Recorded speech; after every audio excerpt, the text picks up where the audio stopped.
Portadores de la herencia. Los cromosomas guardan la información genética responsable de la transmisión de la herencia. Cada uno está formado por dos filamentos semejantes a dos hilos, arrollados en espiral, llamados cromonemas, que lo recorren en toda su extensión.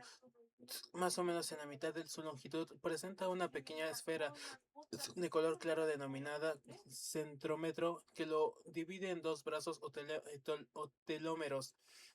El número de cromosomas es variable según la especie, pero es constante en todos los individuos de una misma especie. Ahora bien, todas las células de un ser vivo presentan el mismo número de cromosomas, al que se denomina número diploide, con excepción de las células sexuales, espermatozoides y óvulo, en que el número cromosómico se reduce a la mitad y recibe el nombre de número haploide, porque al unirse para formar la célula huevo o cigoto, constituye el número normal de cromosomas que caracteriza a la especie. Los cromosomas siempre existen por pares e invariablemente hay dos. Hay dos de cada clase. Los que forman un par idéntico se denominan cromosomas homólogos o autósomas. En los que los elementos del par son diferentes, se llaman cromosomas heterólogos o gonosomas.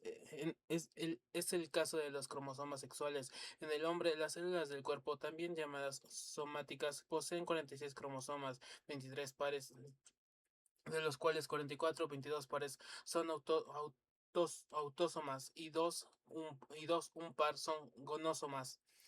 Como largas cintas, los cromosomas contienen en su interior, entre otros elementos, un ácido nucleico. Existen dos tipos diferentes de estos: el ácido ribonucleico o ARN, también se lo conoce como RNA, y el ácido desoxirribonucleico, a huevo, o ADN, DNA. Fueron descubiertos en 1870 por el bioquímico suizo Friedrich Meissner. Los ácidos nucleicos son moléculas grandes, macromoléculas y complejas, que poseen hidrógeno, oxígeno, nitrógeno, carbono y fósforo. Su forma se asemeja a la de unas cintas muy largas en las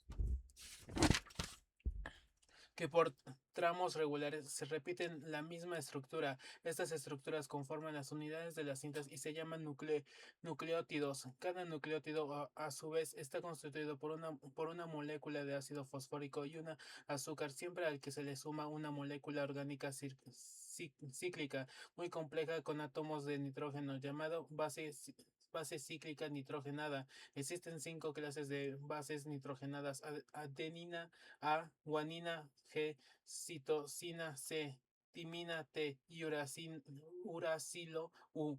Los ácidos nucleicos ADN y ARN se diferencian entre sí por el azúcar que los compone. En el caso del primero, el azúcar es la desoxirribosa.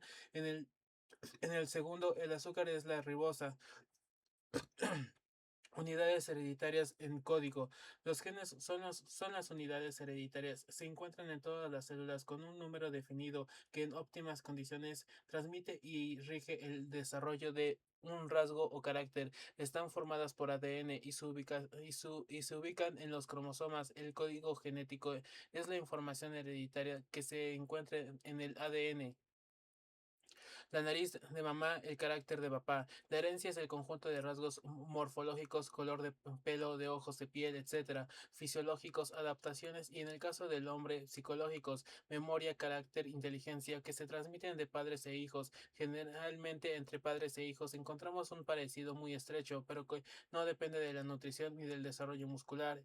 En el hombre también influye la cultura, ya que si bien la capacidad mental es heredada, la medida en la que ella se desarrolla está relacionada con factores del medio ambiente, la enseñanza y la experiencia. El padre de la genética, Gregorio Mendel, 1822-1884, edad de origen austriaco, matemático, físico y biólogo, es considerado el padre de la genética, ya que tras realizar experimentos con abejas logró determinar con exactitud las leyes de la herencia que llevan su nombre. En 1868 estas teorías fueron publicadas en su país, pero no despertaron interés alguno. Después de 30 años, otros científicos llegaron a las mismas conclusiones, y solo en Entonces, los trabajos de Mendel fueron reconocidos y pasaron a denominarse leyes cuantitativas o leyes de Mendel. Estas estudian las proporciones en que se transmiten los caracteres de padres e hijos a través de las variaciones.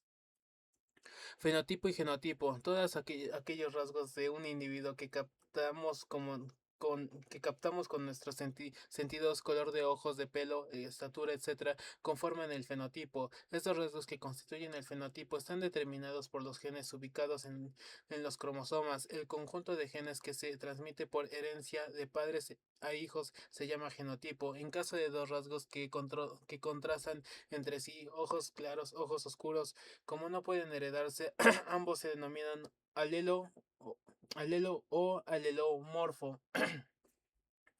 Cambios en los genes.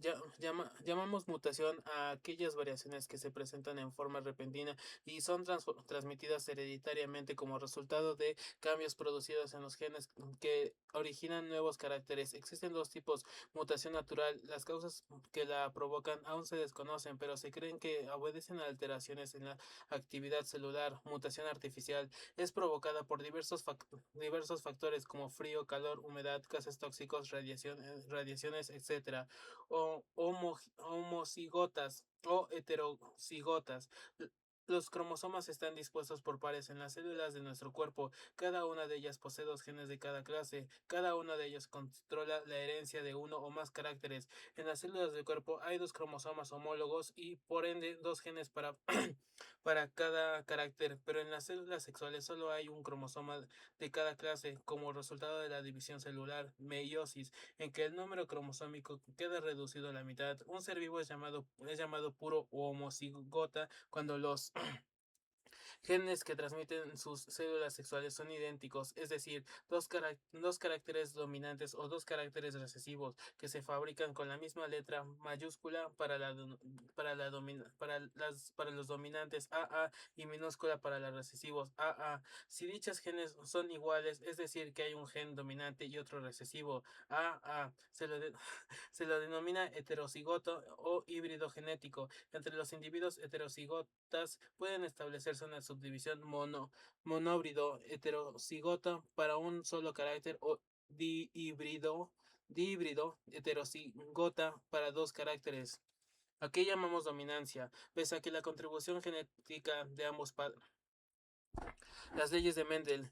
Primera ley de dominancia. En la primera generación se obtienen todos los descendientes con el carácter dominante. Segunda ley de disyunción de caracteres. En la segunda generación, la dominación no es completa porque es una cuarta parte de los descendientes aparece el carácter recesivo. 3. La ley de independencia de los caracteres establece que cada carácter es transmitido independientemente de los otros. ¿A qué llamamos dominancia? Pese a que la contribución genética de ambos padres es igual, en muchos casos los hijos suelen parecerse más a un padre que al otro. Este fenómeno se conoce como dominancia. Esta puede ser completa o incompleta. Veamos dos ejemplos.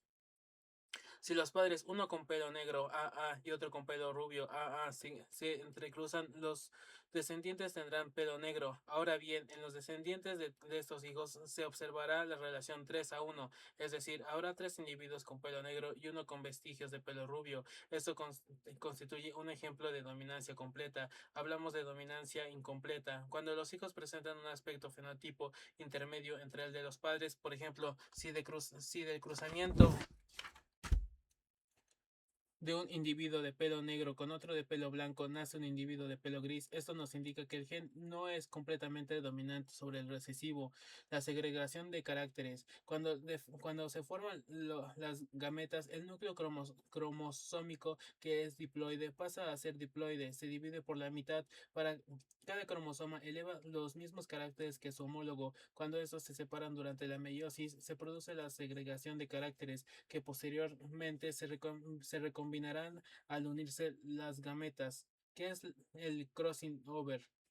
El crossing over o recombinación genética es el intercambio de materiales genéticos entre los cromosomas homólogos, es decir, que un cromosoma puede intercambiar genes con su homólogo y al conducir el proceso no presentan los mismos genes que al inicio de la actividad. En otras palabras, se produce un intercambio entre los lugares determinados del cromosoma donde se encuentran los genes. Cuando el número de cromosomas varía, la alteración en el número cromosómico disyun- se se denomina disyunción, es decir, un par de cromosomas que durante la meiosis se dividen normalmente en ciertos casos, no lo hacen y pasan juntos a una misma célula. Ello origina que las gametas que se forman presenten un cromosoma más o uno menos que lo normal y provoca alteraciones en el cariotipo. Algunos ejemplos de estas alteraciones son el síndrome de Turner, en el que el número de cromosomas es 45, uno menos que el normal, 44 cromosomas normales y uno cromosoma sexual X. Provoca solo en las mujeres baja estatura, déficit mental, ausencia de caracteres sexuales secundarios. El síndrome de Down, en el que el número de cromosomas es 47, 45 cromosomas, 3 en el par 21 y 2 cromosomas sexuales XX o XY, uno más que el normal. Provoca un retardo mental profundo, rostro chato, ojos chinos, orejas pequeñas, nuca plana y corta, dedos y manos cortos. Puede darse en hombres y en mujeres. Nena o varón. En la mujer los cromosomas sexuales son idénticos y se denomina XX. En el varón es un cambio, solo encontramos un cromosoma X, mientras que en el otro se denomina Y. Y este es mucho más pequeño y con pocos genes o ninguno. Ahora bien, si pensamos un poco, podremos determinar que los óvulos tienen un cromosoma X, mientras que los espermatozoides pueden tener un cromosoma X o una Y. La fecundación de un óvulo con cromosoma X por un espermatozoide con cromosomas y origina un individuo de sexo masculino, es decir, XY. La fecundación de un óvulo con cromosoma X por un espermatozoide con cromosomas X origina un individuo de sexo femenino, XX. Vale decir entonces que es el hombre quien determina el sexo del nuevo individuo. En la actualidad, los técnicos de manipulación genética, clonación molecular, se utilizan para producir globina, que es uno de los componentes de la molécula de hemoglobina de la sangre, con el objetivo de fabricar sangre artificial. Educación para la salud. El bienestar físico y espiritual en óptima relación con el medio ambiente requiere el mantenimiento de un equilibrio que determina nuestro estado de salud. No es para menos, ya que los seres humanos conformamos una unidad psicofísica íntimamente relacionada con el medio externo. Es por ello que ese sutil equilibrio se ve alterado ante la presencia de un malestar físico, psíquico o del medio ambiente. ¿Qué les parece si intentamos contar con elementos informativos que nos sean útiles para nuestra prevención? El buen cuidado de la salud. Para mantener un buen estado de salud, esa sutil armonía entre cuerpo, mente y alma, debemos tener en cuenta ciertas condiciones de vida. La práctica de deportes individuales o colectivos constituye un grato entretenimiento y el mejor medio para conservar y mejorar la salud. Evitar el hacinamiento, la promiscuidad y el desorden en nuestro hogar tiene por objetivo eh, proteger el medio en que nos conducimos, con- contribuyendo a la conversación de una mejor calidad de vida. Nuestra alimentación debe contemplar la incorporación al organismo de proteínas, hidratos de carbono, grasas, vitaminas y minerales de manera adecuada y equilibrada. El control de la higiene de los alimentos y los utensilios que estén en contacto con ellos constituye una importante herramienta en la prevención de enfermedades. Concurrir en forma periódica a un control médico y odontológico contribuye a orientarnos en el mantenimiento y mejora de nuestra salud. El baño diario, el lavado de manos, particularmente antes de las comidas, y la higiene bucodental son los principales aspectos para tener en cuenta en el cuidado de nuestra persona. En nuestro hogar debemos controlar los artefactos utilizados en la cocina y en el baño para evitar accidentes. La salud es lo primero. La salud nos permite desarrollar todas las actividades con bienestar y alegría. Ello hace posible el uso pleno de nuestras facultades físicas y psíquicas. Defenderla y protegerla es un derecho y una responsabilidad. Sabiendo qué sucede cuando nos enfermamos, podremos promocionarla, es decir, saber cómo reforzarla y prevenir dolencias y enfermedades.